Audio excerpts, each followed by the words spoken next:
Bonjour à toutes et à tous, ravie de vous retrouver pour ce nouveau journal. Nous sommes le mardi 18 avril 2023. Voici tout de suite les titres. La néosporose est une maladie redoutée par les éleveurs. Sans danger pour l'homme, elle entraîne des avortements chez les vaches. Ces dernières l'attrapent via les déjections canines dans les champs. Reportage à suivre. Ils se sont refait une beauté après plusieurs mois de travaux. Les thermes de Marioz à Aix-les-Bains ont rouvert leurs portes ce lundi. Lucas Ruche et Camille Privat ont rendu visite aux premiers curistes. Elles sont l'emblème de nos pays de Savoie. Les vaches sont incontournables dans nos paysages montagnards. Au sortir de l'hiver, elles retrouvent les champs et les alpages, des espaces qu'elles doivent partager bien souvent avec les promeneurs et leurs chiens. Le problème pour les éleveurs, c'est qu'une maladie transmise par les déjections canines aux troupeaux fait de plus en plus de ravages. Explication dans ce reportage. Elles retrouvent avec plaisir l'herbe verte des champs. Après un hiver au chaud, les vaches du centre d'élevage de Poisy profitent du grand air. Les parcelles de cette ferme-école sont traversées par des sentiers piétons fréquentés. Et la cohabitation entre promeneurs et troupeaux n'est pas toujours évidente. Les personnes qui, par exemple, marchent dans les parcelles, dans les pâtures, qui ne se rendent pas forcément compte de l'impact que ça peut avoir derrière sur nous. Ils abîment plus facilement les parcelles et puis ils peuvent aussi jeter des déchets parfois qui sont après soit consommés en partie par les vaches. Je pense à des canettes par exemple qui font après des corps étrangers qui peuvent faire des abcès et des infections assez graves chez les vaches. Et puis les propriétaires de chiens notamment qui promènent leur animal dans les parcelles, qui les laissent faire leurs besoins dedans sans forcément ramasser derrière. Et ça aussi, ça a des impacts sur la santé des animaux après. Les déjections canines posent en effet de véritables problèmes aux éleveurs.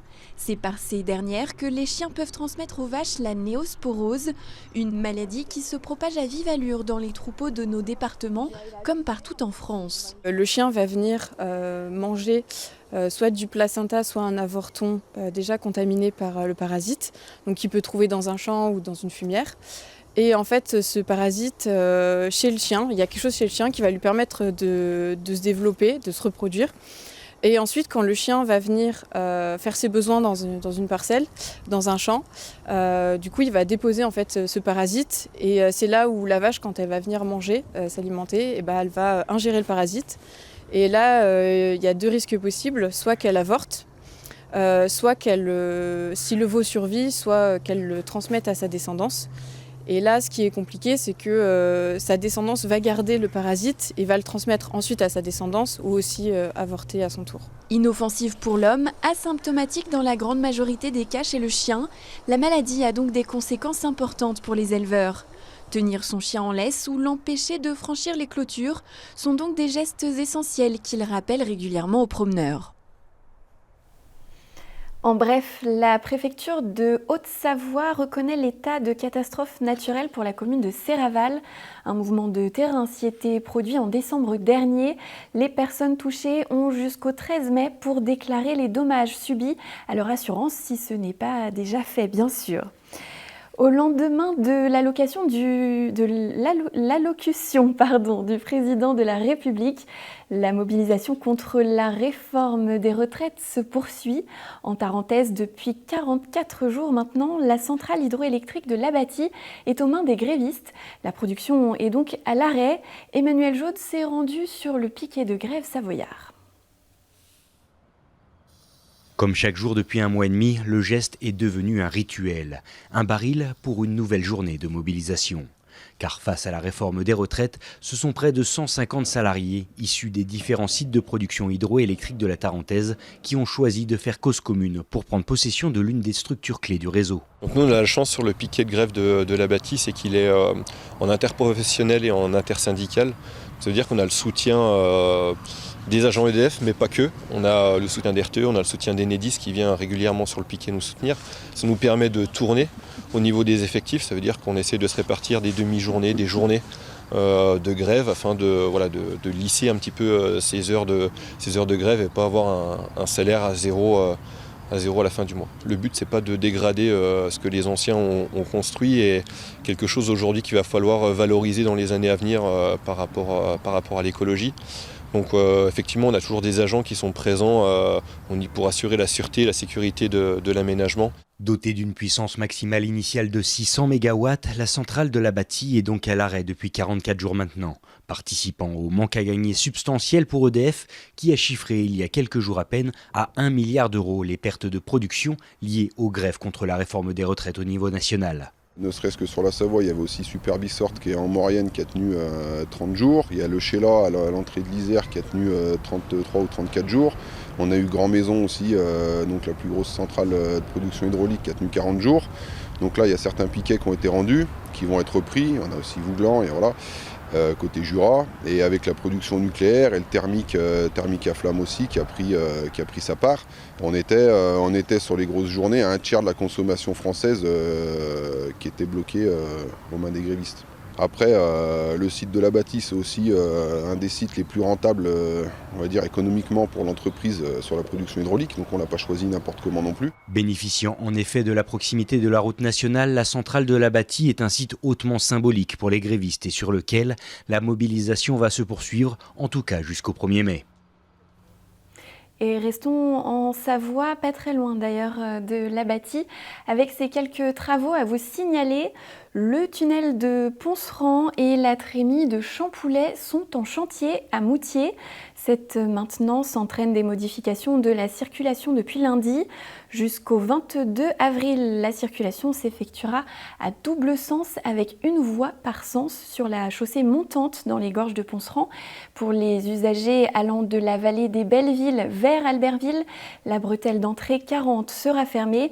Des déviations sont mises en place et puis dans le sens M-Albertville, le tunnel de Ponceran est tout simplement fermé, tout comme la trémie de Champoulet.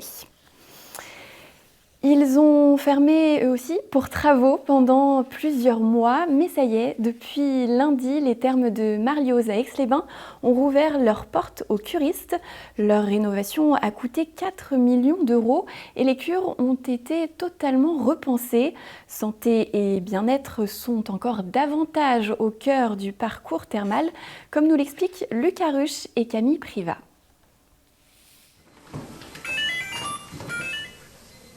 Après 6 mois d'intenses travaux, les thermes de Marlioz à Aix-les-Bains ont enfin rouvert. Et si par endroits l'heure est encore aux finitions, le gros du travail, lui, a été effectué. Les 70 nouveaux postes de soins sont opérationnels pour le plus grand bonheur du personnel soignant. Le fonctionnement du thermalisme, comme dans les années 80, n'est plus forcément adapté maintenant à ce qu'attendent les gens ici. Donc voilà, on est bien content de retrouver un établissement à la fois confortable et moderne et surtout qui garantisse une qualité de soins attendue. Ici, inhalation et gargarisme à l'eau thermale soufrée sont prodigués aux patients pour soigner leur voie respiratoire.